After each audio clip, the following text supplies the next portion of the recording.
Correct చేసుకోండి. మీకు దేవుడు అనుగ్రహించే ఈ స్వాస్థ్యము కావాలా, లేకపోతే ఎంతసేపు ఈ కృంగుదల కావాలా మీరు తెలుసుకోండి. రోమీలకి రాసిన పత్రిక 8వ అధ్యాయము 28వ వచనం మనందరికీ తెలిసినదే. ఆయనని ప్రేమించు వారికి, అనగా ఆయన చేత పిలువబడిన వారికి ఏంటంట, సమస్తము మేలు కలుగుటకై అన్ని సమకూడి జరిగించే దేవుడు అంట. If you believe that promise, say hallelujah. నమ్ముతున్నారా అండి? ఇక్కడ దేవుని ప్రేమించేవారు ఉన్నారా? నిజంగా ఆయనను ప్రేమించేవారు ఉన్నారా? అయితే మీరు నమ్మాలి ఏంటిదంటే, నేను లెట్ గో చేస్తానయ్యా. ఇవంతా ఈ ఆయాసాలు, ఈ కోపాలు, ఈ మనస్పర్ధలు అన్నీ కూడా నేను లెట్ గో చేస్తాను. Emotional break downs, everything I let go.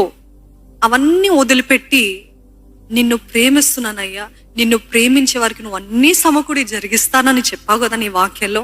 నాకు తెలుసు నా జీవితంలో జరిగిస్తావు. నమ్మిన వారు